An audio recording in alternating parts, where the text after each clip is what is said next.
In the spring of 1829, a tenant farmer working the fields near the Delaware-Maryland border made a discovery that would expose one of America's most chilling criminal enterprises. His plow horse suddenly sank into the earth, revealing a wooden chest buried beneath the soil. Inside lay the skeletal remains of what appeared to be a man, his bones yellowed with age and his skull showing clear signs of violence. This was just the beginning.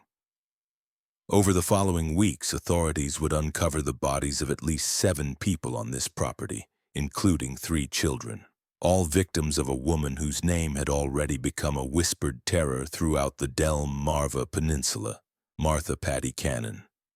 For nearly 2 decades, Cannon had operated what historians now call the Reverse Underground Railroad, a network that kidnapped free African Americans and escaped slaves to sell them back into bondage in the Deep South.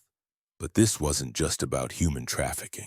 Cannon was also a serial killer who murdered rival slave traders, witnesses, and even children when they posed a threat to her operations.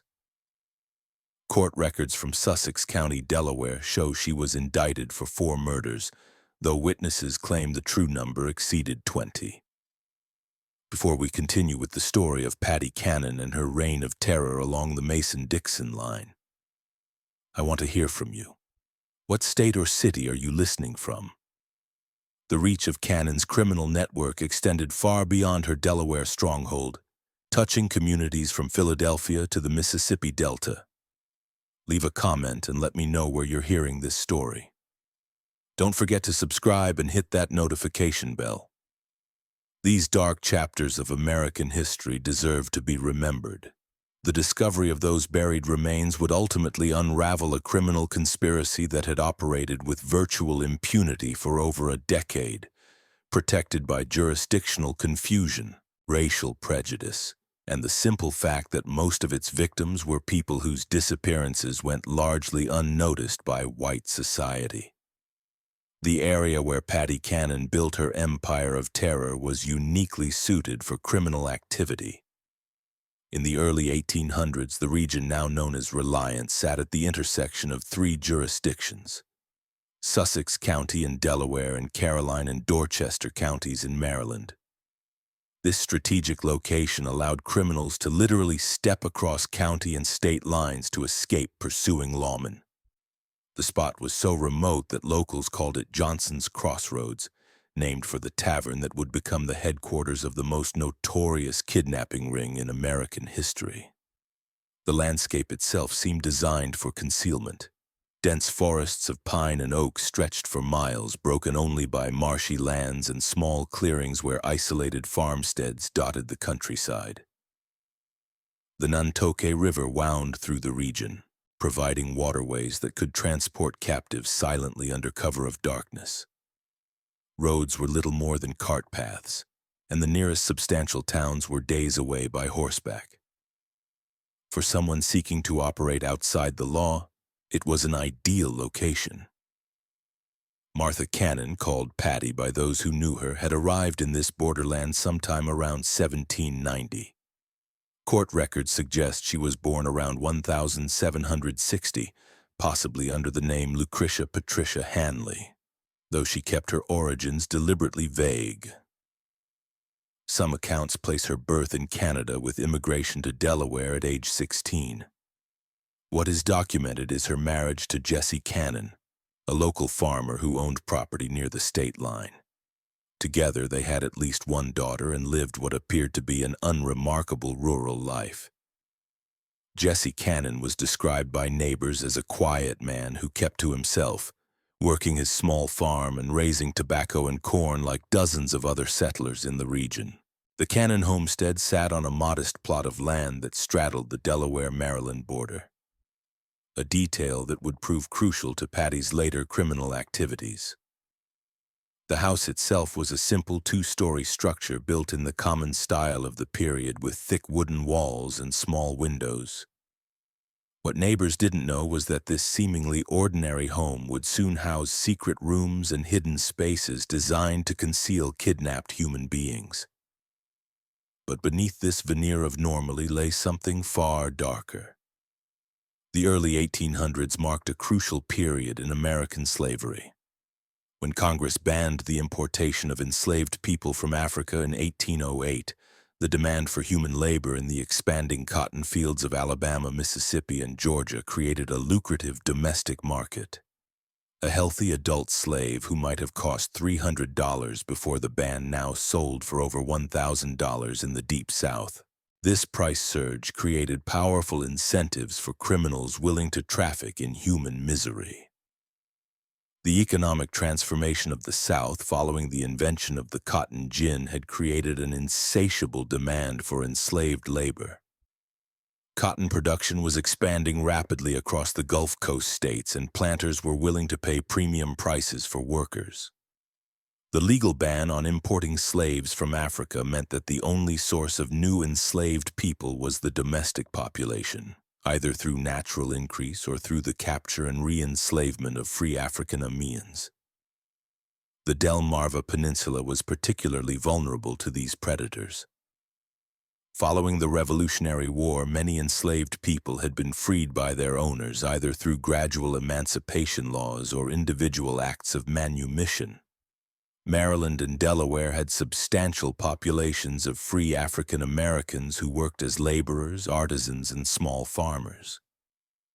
These communities, while legally free, lived in constant fear.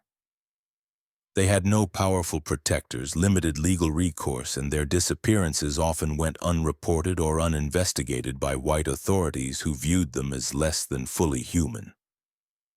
The legal status of free African Americans in the early 1800s was precarious at best. While they were not enslaved, they possessed few of the rights enjoyed by white citizens. They could not vote, serve on juries, or testify against white defendants in most courts. Their freedom could be challenged at any time, and they were required to carry papers proving their status. For criminals like Patty Cannon, these legal vulnerabilities created opportunities for exploitation. Into this environment stepped Patty Cannon, a woman who would prove that evil recognizes no gender boundaries. Contemporary accounts describe her as a large, physically imposing woman with unusual strength for her gender. She stood nearly 6 feet tall in an era when most women barely reached 5 feet. And she possessed what neighbors described as an intimidating presence.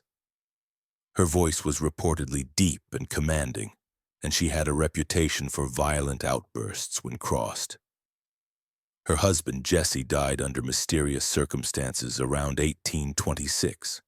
Some later claimed she poisoned him, leaving her a widow with complete control over the family property.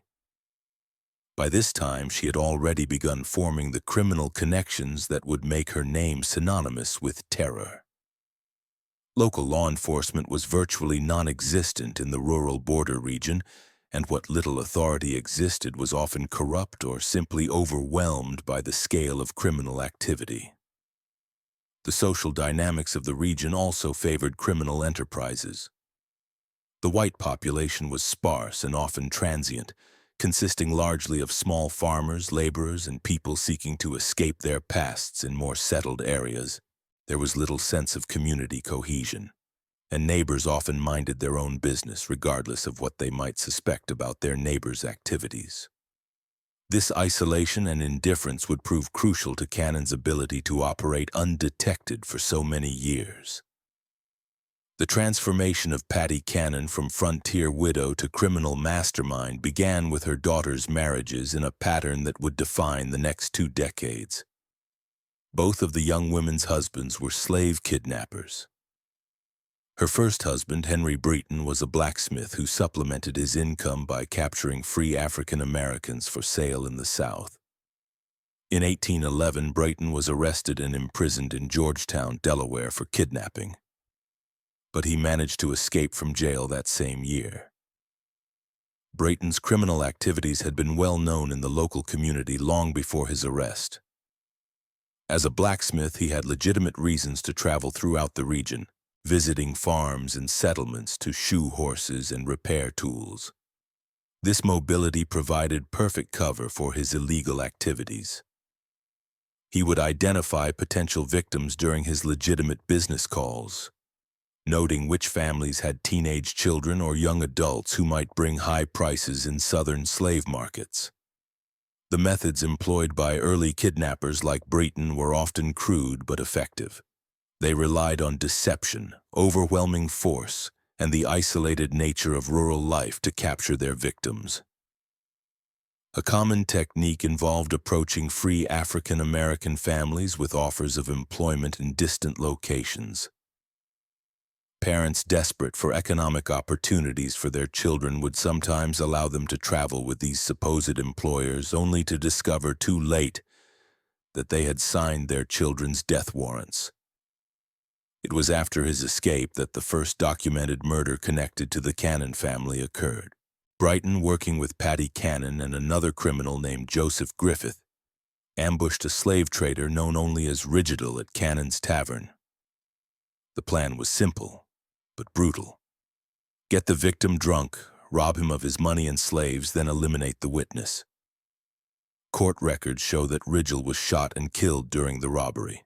Brighton and Griffith were eventually captured and hanged on April 13, 1813.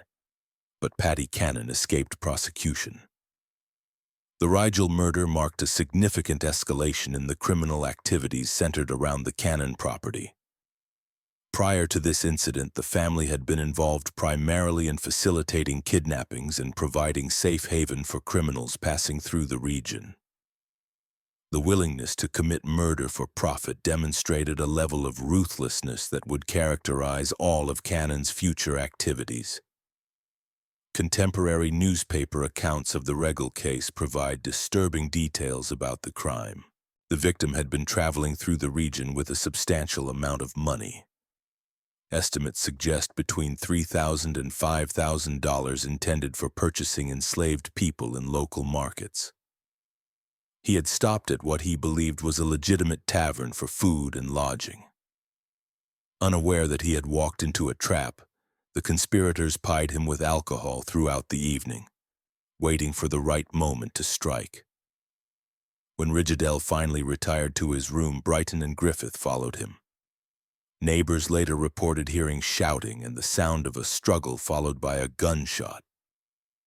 By morning, Rigidal was dead. His money was gone and his wagon and horses had disappeared. The body was hastily buried on the property, beginning what would become a regular practice of using the isolated location as a dumping ground for murder victims. The execution of her daughter's first husband did nothing to deter Cannon from her chosen path. Instead, it seemed to refine her methods and strengthen her resolve to build a more sophisticated criminal organization. The lesson she drew from Brighton's capture was not that crime didn't pay, but rather that criminals needed better organization and more careful planning to avoid detection. When her daughter remarried, this time to Joseph Johnson, Cannon gained a partner who would prove even more valuable to her criminal enterprise. Johnson wasn't just another kidnapper. He was a businessman who understood the logistics of human trafficking on a regional scale. He had connections throughout the South, experience in transportation and logistics, and most importantly, the capital necessary to expand their operations beyond simple opportunistic crimes. Johnson brought to the partnership a tavern located precisely on the Delaware-Maryland state line. This establishment, which became known as Joe Johnson's Tavern, was positioned so strategically that different rooms literally sat in different states.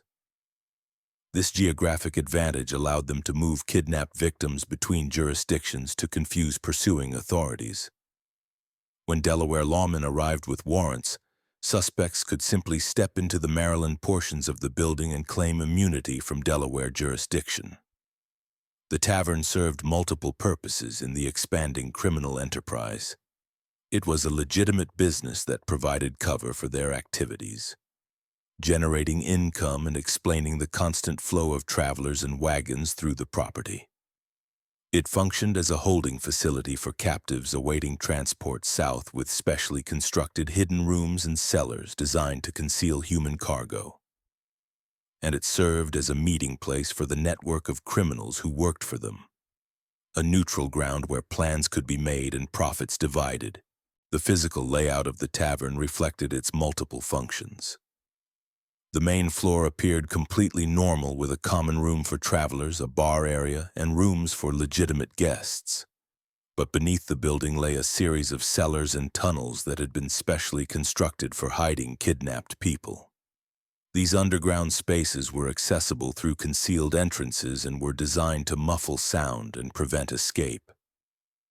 Iron rings set into stone walls provided anchor points for chains, while small ventilation shafts ensured that captives wouldn't suffocate during long periods of confinement. The gang that assembled around Cannon and Johnson was remarkably diverse for its time. It included white criminals like Henry Carr, mixed-race decoys such as John Purnell, who used multiple aliases, and even enslaved people forced to participate in capturing others.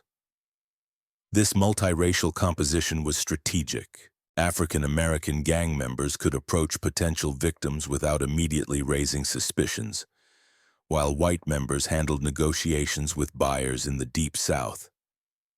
John Purnell, described in court records as a yellow man or mulatto, was particularly valuable to the organization. His mixed racial heritage allowed him to move between white and African-American communities with relative ease.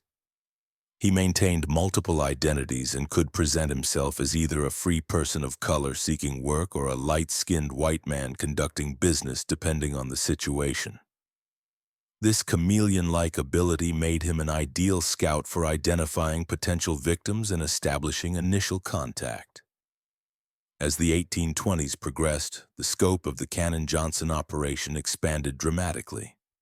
Their network stretched from Pennsylvania to Louisiana with documented connections to buyers in Alabama, Mississippi, and Georgia.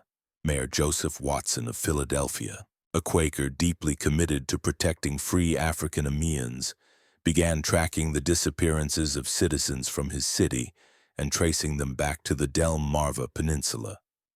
Watson's investigations revealed the horrifying scale of the operation. In 1825 alone, he documented dozens of kidnappings connected to the Cannon gang. The victims weren't just random targets, they were often specifically chosen for their vulnerability. Young adults brought the highest prices in southern markets, but children were also valuable as they could be trained for specific tasks and would provide decades of labor. The systematic nature of these kidnappings demonstrated a level of organization that went far beyond opportunistic crime. The gang maintained detailed intelligence about potential targets, tracking families and individuals who might be vulnerable to capture. They knew which young people had recently lost their jobs, which families were struggling financially, and which individuals might be tempted by offers of employment in distant locations. One of the most detailed accounts comes from Lydia Smith, a 25-year-old free woman who was kidnapped in 1825. Her testimony, preserved in court records, describes being held first in Cannon's house, then moved to Johnson's tavern where she was kept in chains for 5 months. Smith recalled the constant fear, the inadequate food, and the knowledge that she was scheduled to be transported south with a large group of other kidnapped people. Only her eventual rescue by Watson's network saved her from a lifetime of bondage. Smith's account provides crucial details about the conditions endured by victims of the Cannon gang. She described being seized while walking alone on a road near Philadelphia, overpowered by multiple attackers and transported by wagon to the Delaware-Maryland border. The journey took several days, during which she was kept blindfolded and chained to prevent escape attempts. Upon arrival at the Cannon property, she was placed in a hidden room beneath the main house where she discovered she was not alone. The underground holding areas, according to Smith's testimony, contained dozens of other kidnapped people at various times. Men, women, and children were kept in separate areas, all chained to prevent escape. The conditions were deliberately harsh. Inadequate food, no sanitation facilities, and constant darkness except when guards brought candles during feeding times. The psychological torture was as brutal as the physical conditions, as captives knew they were destined for sale into lifelong bondage. Smith also provided details about the gang's methods for processing their human cargo. Victims were systematically stripped of any documentation proving their free status, and any personal belongings that might help identify them were destroyed. They were given new names and false backgrounds that would support their sale as legitimate slaves. Those who resisted or attempted to maintain their true identities were beaten until they complied. The gang's operations were an open secret in the local community. Neighbors knew that people disappeared near the Cannon property, that wagons arrived at odd hours, and that Johnson's Tavern hosted suspicious meetings. But the victims were African Americans in a society where their word carried little weight against that of white criminals. Local law enforcement, when it existed at all, showed little interest in investigating crimes against people they viewed as inherently suspicious.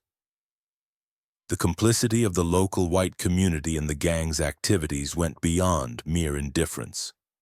Some neighbors actively supported the criminal enterprise, either through direct participation or by providing information about potential victims. Local merchants supplied the gang with provisions, asking no questions about the source of their payment.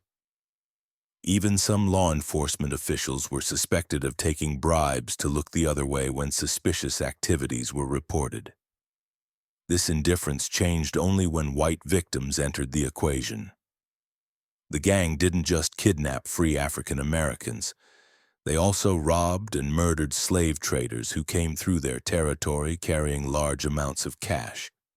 These victims were white men engaged in the legal slave trade, and their disappearances attracted the attention that African American victims never received. The first documented case occurred around 1820 when a slave trader from Georgia named Bell or Miller vanished while traveling through the area. This man had been carrying a substantial sum of money. Some accounts suggest $35,000 intended for purchasing enslaved people. He was last seen at Cannon's establishment, and his horse was later found in her possession. When questioned, Cannon claimed the man had sailed south with a cargo of enslaved people, but investigators found this story implausible. The Georgia trader's disappearance marked the beginning of a pattern that would eventually lead to the gang's downfall. Unlike African American victims whose disappearances generated little official interest, missing white slave traders had business partners and financial backers who demanded investigations. These men carried substantial amounts of money and had planned itineraries that made their disappearances difficult to explain away. Cannon's method for dealing with these victims was typically brutal. The traders would be invited to the tavern under the pretense of conducting legitimate business. Once there, they would be pied with alcohol and encouraged to discuss their financial resources and travel plans. When the opportunity arose, they would be murdered and robbed, their bodies buried on the property, and their money and any enslaved people they were traveling with would be incorporated into the gang's operations. The profits from these murders were substantial. A single slave trader might carry enough money to fund the gang's operations for months. The enslaved people they were transporting could be sold through the gang's southern networks, generating additional income. Most importantly, eliminating these competitors helped the gang maintain their monopoly on criminal activities in the region. By the mid-1820s, pressure was mounting on the Cannon-Johnson gang from multiple directions. Mayor Watson of Philadelphia had begun offering substantial rewards for information leading to arrests, and Governor John Andrew Schulzer of Pennsylvania was coordinating with officials in southern states to track kidnapped citizens. Their investigations were revealing not just individual crimes, but a systematic network that had been operating for over a decade. The reward offered by Watson, $500 for information leading to arrests, represented a substantial sum for the period, equivalent to several months' wages for most working people. This financial incentive began to loosen tongues in communities that had previously remained silent about the gang's activities. Former associates, dissatisfied gang members, and even some victims who had managed to escape began providing information to authorities. The gang's response to this pressure was characteristically violent. Rather than scaling back their operations, they began eliminating potential witnesses more aggressively.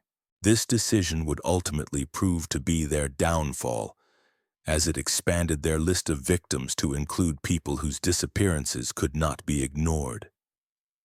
The escalation in violence during this period reflected Patty Cannon's increasingly paranoid mindset. She had built a criminal empire that generated enormous profits. Estimates suggest the gang's annual income exceeded $50,000, a fortune by early 19th century standards. But this success had made her a target for law enforcement attention, and she became convinced that former associates posed an existential threat to her operations. The most crucial figure in the gang's eventual exposure was a mixed-race boy named Cyrus James.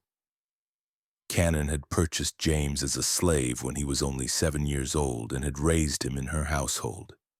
As he grew older, James was forced to participate in the gang's activities, serving as a decoy to lure other African Americans into traps.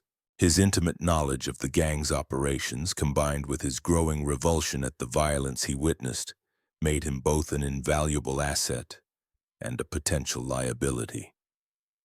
James' position in the Cannon household was unique and tragically complex.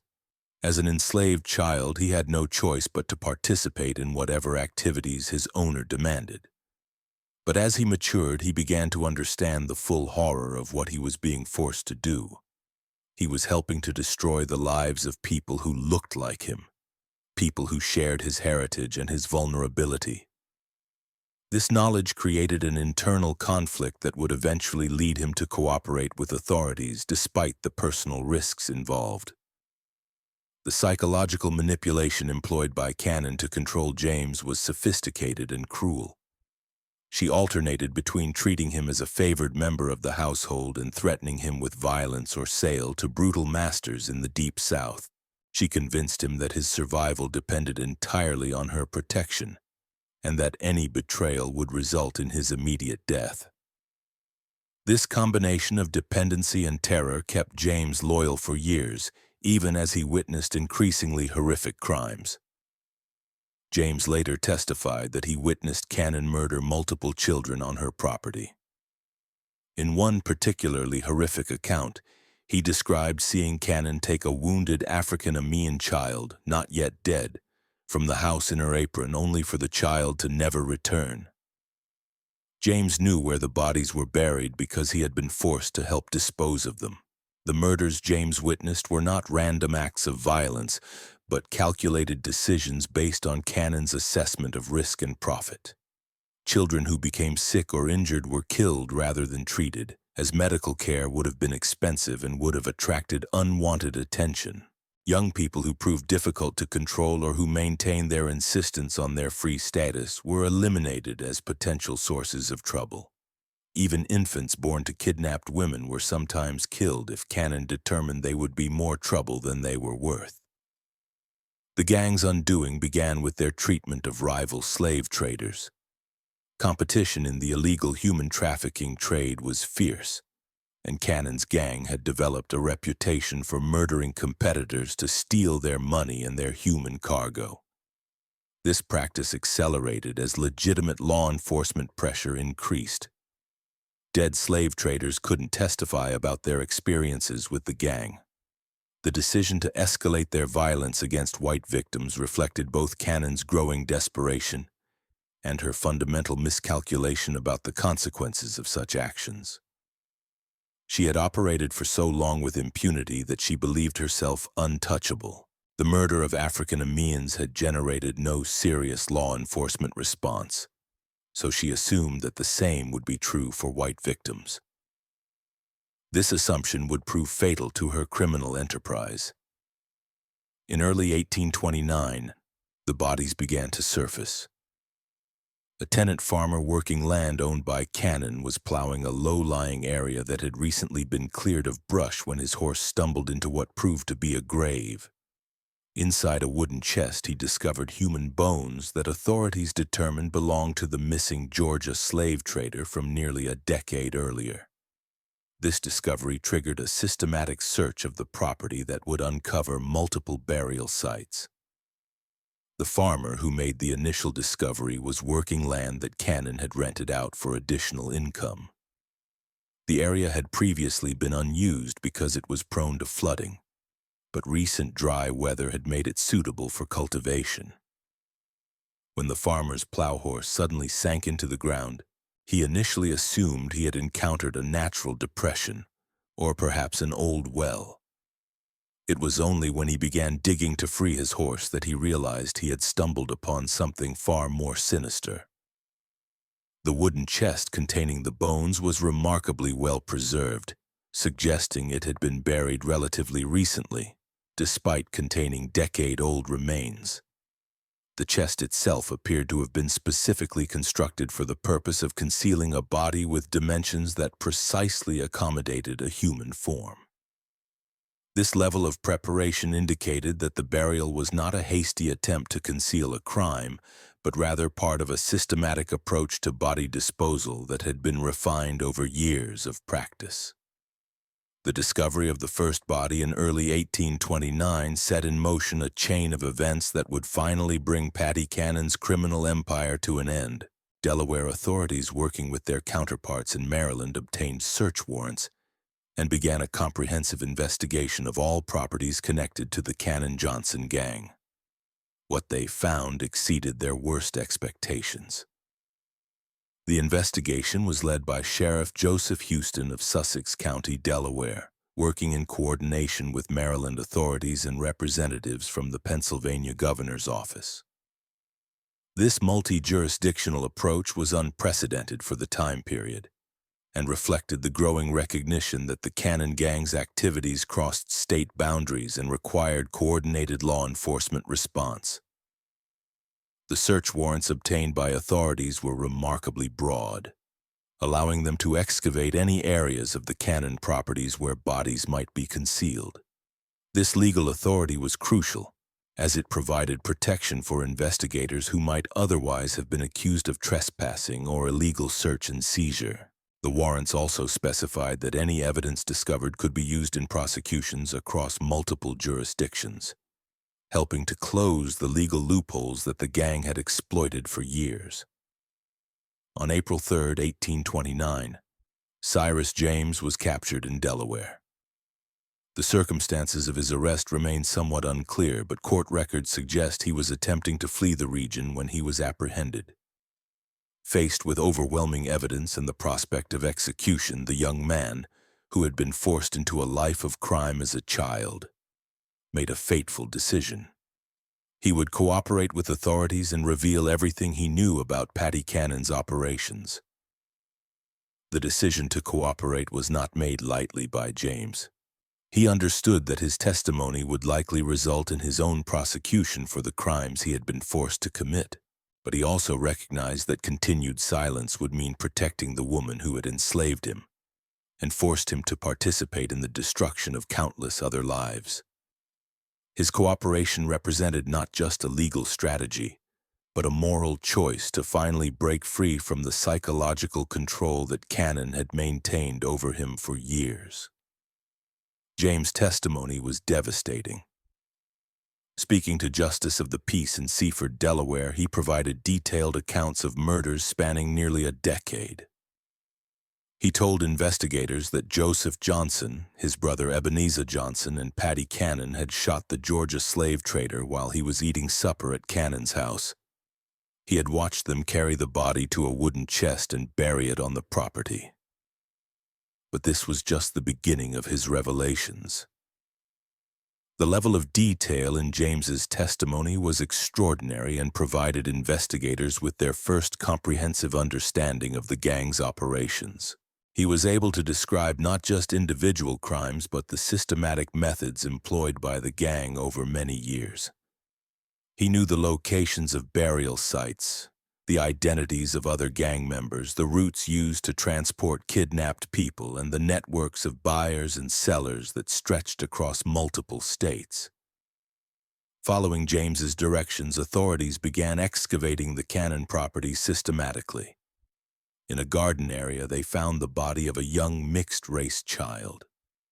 According to James' testimony, this child had been enslaved by Cannon along with his mother. Cannon had killed the child because she suspected the father was white, possibly a member of her own family.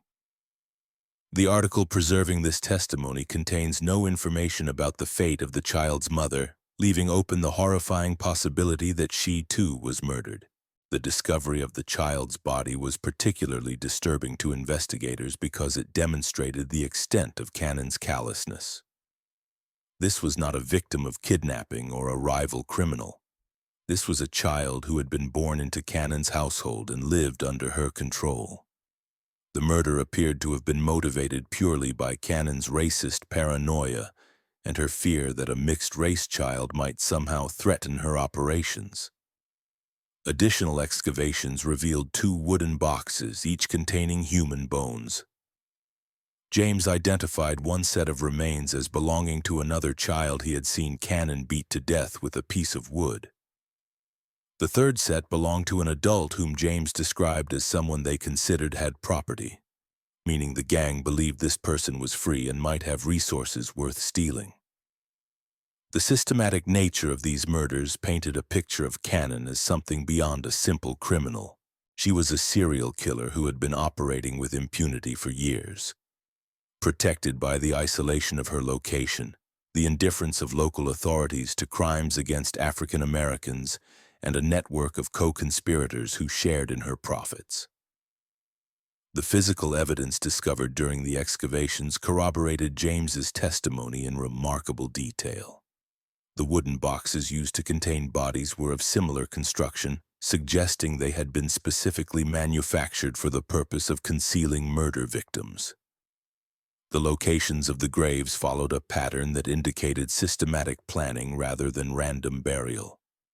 Most disturbing, the condition of the remains suggested that some victims had been buried while still alive. As news of the discovery spread, other witnesses began coming forward. People who had lived in fear of Cannon for years suddenly found the courage to speak. Their testimonies revealed additional victims and provided details about the gang's methods that corroborated James's account. Among these new witnesses was Thomas Freeman, a free African-American who had been approached by gang members in 1827 but had managed to escape. Freeman testified that he had been offered work in Georgia and had been traveling toward the Cannon property when he became suspicious of his escort's behavior. He managed to slip away during a rest stop and spent several days hiding in the woods before making his way back to Philadelphia. Freeman's testimony was significant because it provided insight into the gang's recruitment methods. He described how the initial approach had seemed completely legitimate. He had been struggling to find work in Philadelphia when a well-dressed man approached him with an offer of employment on a Georgia plantation. The wages offered were generous and transportation was to be provided free of charge. It was only during the journey that Freeman began to notice inconsistencies in his escort stories and became suspicious of their true intentions. The scope of the investigation expanded beyond Delaware. Authorities in Maryland began examining properties owned by gang members while officials in Pennsylvania coordinated efforts to document the full extent of the kidnapping network. Just when we thought we'd seen it all, the horror in Sussex County intensifies. If this story is giving you chills, share this video with a friend who loves dark mysteries. Hit that like button to support our content, and don't forget to subscribe to never miss stories like this. Let's discover together what happens next in the final chapter of Patty Cannon's reign of terror. The coordination between different jurisdictions represented a new approach to law enforcement that would later become standard practice. For the first time, authorities were treating the Cannon Gang as what it truly was, an interstate criminal conspiracy that required federal-level response. This recognition led to the involvement of officials from Washington, D.C., and marked the beginning of what would eventually become coordinated federal law enforcement efforts against organized crime. On April 13, 1829, A grand jury of 24 white men in Delaware handed down indictments against Martha Patty Cannon on 4 counts of murder. The charges were signed by James Rogers, the Attorney General of Delaware, and represented the first time any member of the notorious gang had faced serious legal consequences for their crimes against African Americans. The composition of the grand jury itself was significant for the period. All 24 members were white males as required by Delaware law, but they represented a cross-section of the state's population, including farmers, merchants, and professionals. The fact that this jury was willing to indict a white woman for the murder of African Americans marked a notable shift in legal attitudes driven largely by the overwhelming evidence presented and the interstate nature of the crimes. The indictments were remarkably specific for the era. Cannon was charged with the murder of an infant female on April 26, 1822, a male child on the same date, an adult male on October 1, 1820, and a Negro boy on June 1, 1824. Each charge carried the death penalty, and the evidence against her was overwhelming. The specificity of these charges reflected the thorough investigation conducted by authorities. Unlike many criminal cases of the period which relied primarily on witness testimony and circumstantial evidence, the Cannon case was built on physical evidence, multiple corroborating witnesses, and detailed confessions from a participant who had intimate knowledge of the crimes. This combination of evidence types made the case virtually impossible to defend against. Cyrus James' testimony formed the backbone of the prosecution's case. His detailed knowledge of the gang's operations, combined with his ability to lead authorities to burial sites, made him the most valuable witness in Delaware legal history up to that point.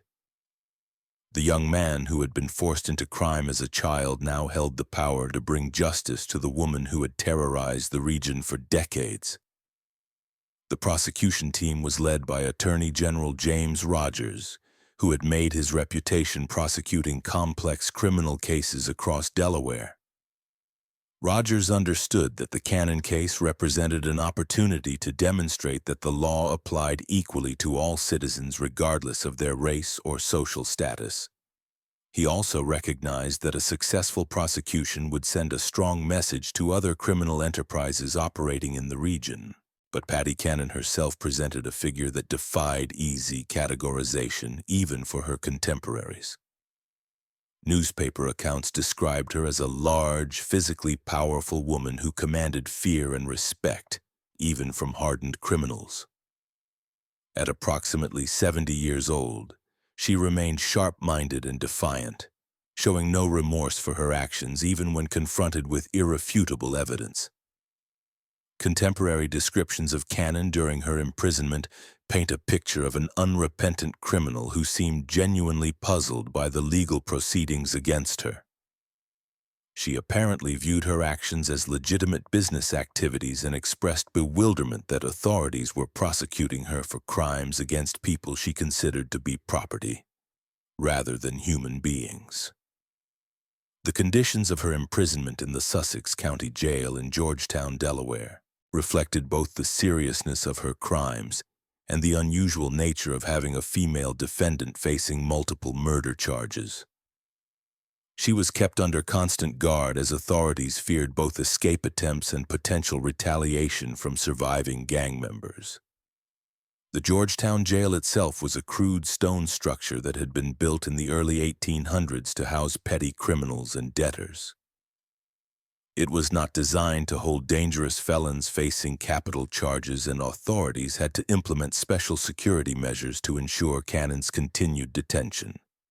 Extra guards were posted, and her cell was reinforced with additional iron bars and locks.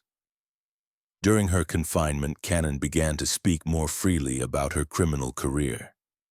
According to contemporary accounts, she admitted to killing at least 24 people over the course of her criminal career.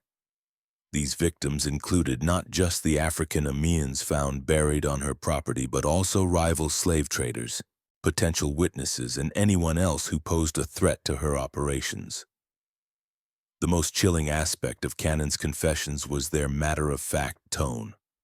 She spoke of murder as a business necessity, describing the killing of children and adults with the same casual indifference she might have used to discuss livestock.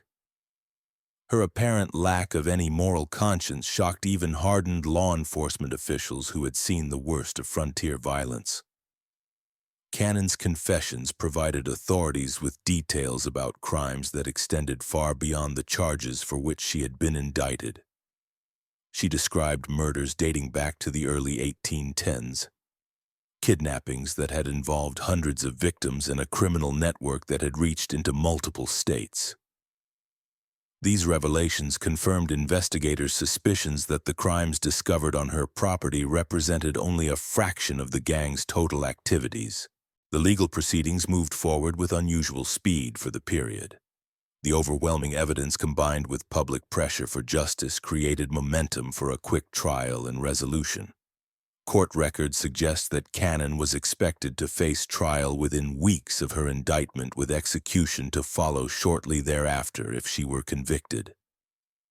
The prosecution's strategy was straightforward: present the physical evidence, provide testimony from Cyrus James and other witnesses, and allow the jury to reach the obvious conclusion that Cannon was guilty of multiple murders. The defense, such as it was, could only argue for mercy based on Cannon's age and gender, though few observers believed such arguments would be effective given the horrific nature of the crimes. The trial was scheduled to begin in late May 1829, with jury selection planned for the week before. Legal observers from across the region were expected to attend, as the case represented one of the most significant criminal prosecutions in Delaware history. Newspapers as far away as Philadelphia and Baltimore were planning extensive coverage of the proceedings. The legal proceedings against Patty Cannon would never reach their intended conclusion. On May 11, 1829, approximately 3 weeks before her scheduled execution, jail guards found her dead in her cell. The official cause of death was listed as suicide by poison, though the exact circumstances remain unclear. Some accounts suggest she had been smuggled arsenic by sympathizers, while others propose she had been hoarding medication for weeks. The discovery of Cannon's body sent shockwaves through the Georgetown jail and the broader community. Guards making their regular morning rounds found her lying on the floor of her cell, apparently having died sometime during the night. There were no signs of struggle or violence, and the cell remained securely locked from the outside. The only evidence of what had occurred was a small vial found hidden in her clothing, which later analysis suggested had contained arsenic. The question of how Cannon obtained the poison remained a mystery that investigators never fully resolved. The jail's security procedures were relatively lax by modern standards, and visitors were not thoroughly searched before meeting with prisoners. It was possible that a sympathizer had smuggled the poison to her during one of these visits, though no specific individual was ever identified as the source. Some contemporaries speculated that Cannon had been planning her suicide from the moment of her arrest. She had witnessed the execution of her daughter's first husband and understood exactly what fate awaited her if she were convicted. Rather than face the public humiliation of execution, she chose to die on her own terms, maintaining control over her fate until the very end. Her death robbed the victims' families of the satisfaction of seeing justice served, but it also brought to a close one of the most systematic criminal enterprises in early American history. Court records show that Cannon's death effectively ended the reverse underground railroad that had operated along the Delmarva Peninsula for nearly 2 decades. The immediate aftermath of Cannon's death was chaotic. Authorities had been preparing for what they expected to be the most significant criminal trial in Delaware history, and her suicide left them with unresolved questions about the full extent of her criminal network.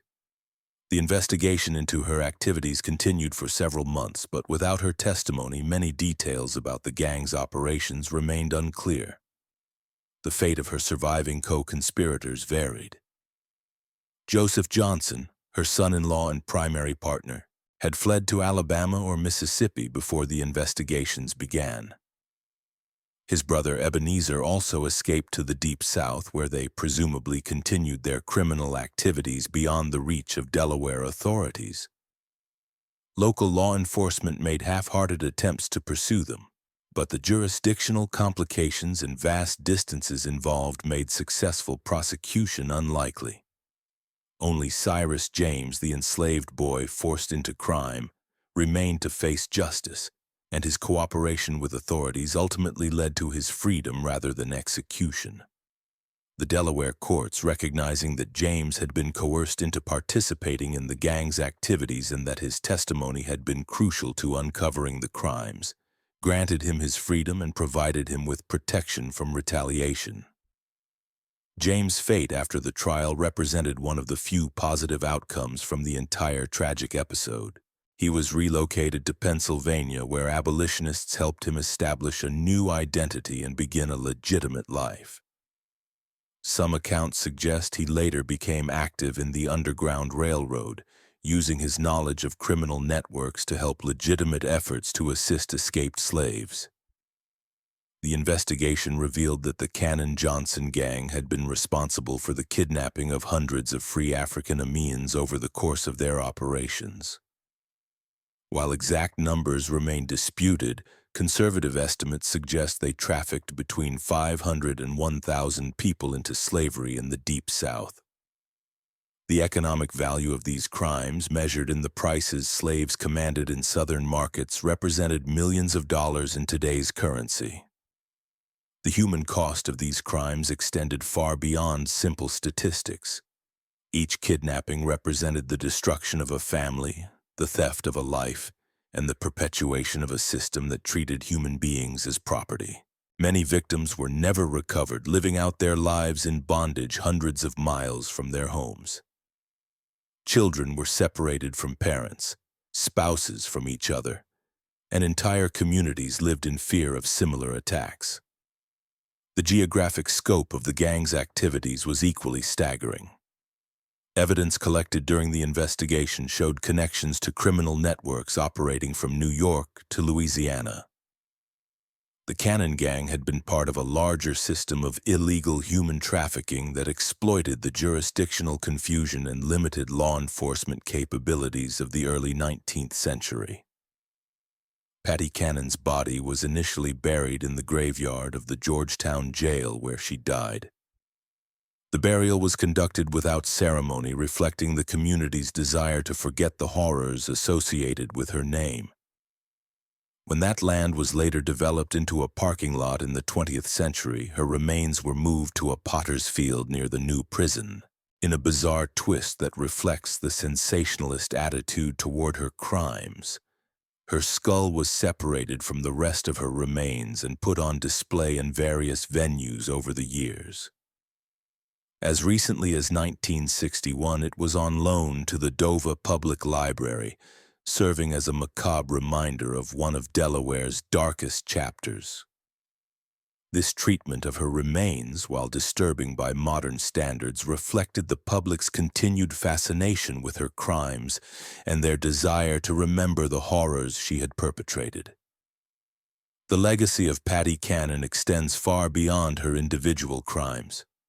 Her story illustrates the systematic violence that underpinned American slavery, the vulnerability of free African Americans in the antebellum period, and the ways that geographic and legal loopholes could be exploited by sophisticated criminals.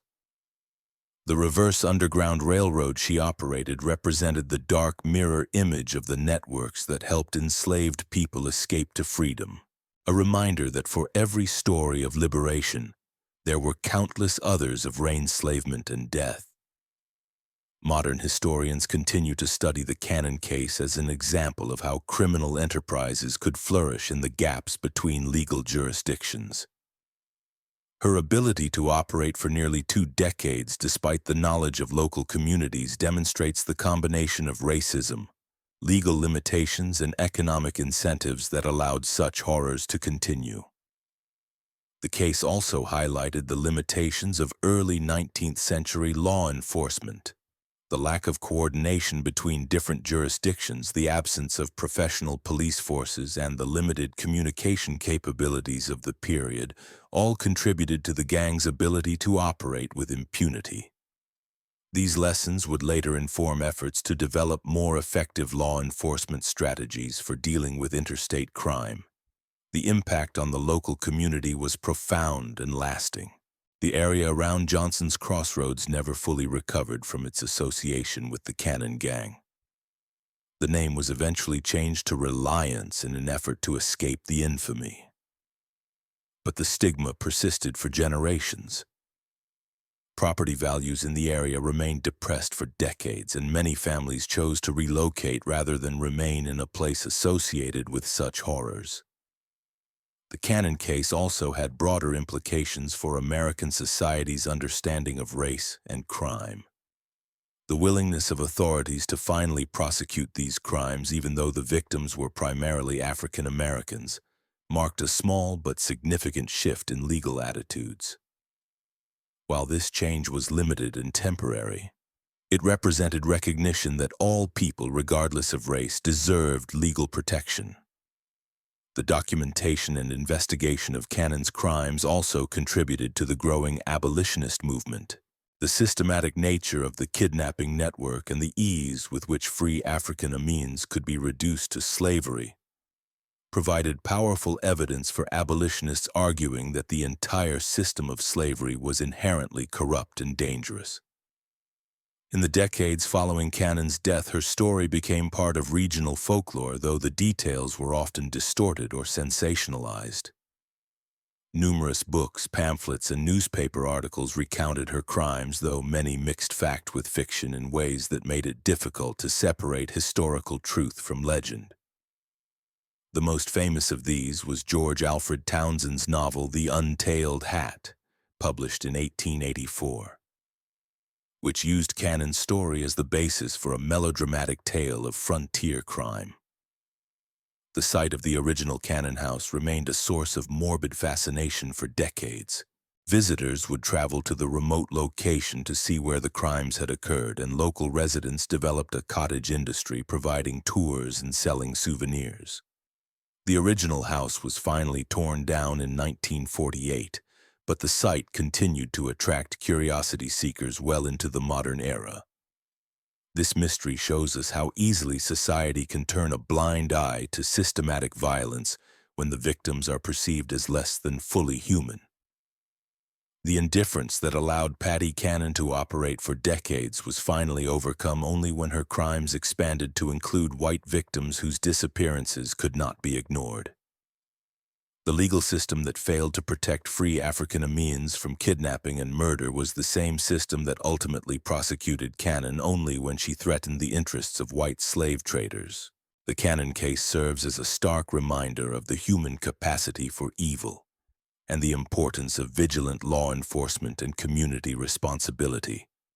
It demonstrates how criminal enterprises can flourish in environments where society fails to protect its most vulnerable members. Most importantly, it preserves the memory of hundreds of victims whose names are largely forgotten, but whose suffering should never be minimized or ignored. What do you think of this story? Do you believe everything was revealed about the full scope of her criminal network? The evidence suggests that Patty Cannon's gang was part of a much larger system of illegal human trafficking that extended far beyond the Delaware-Maryland border. Many questions remain unanswered about the full extent of their activities and the fate of their victims. Leave your comment below and share your thoughts about this dark chapter in American history. If you enjoyed this tale and want more horror stories from America's hidden past, subscribe, hit the notification bell, and share with someone who loves mysteries from our nation's forgotten crimes. See you in the next video where we'll explore another terrifying true story from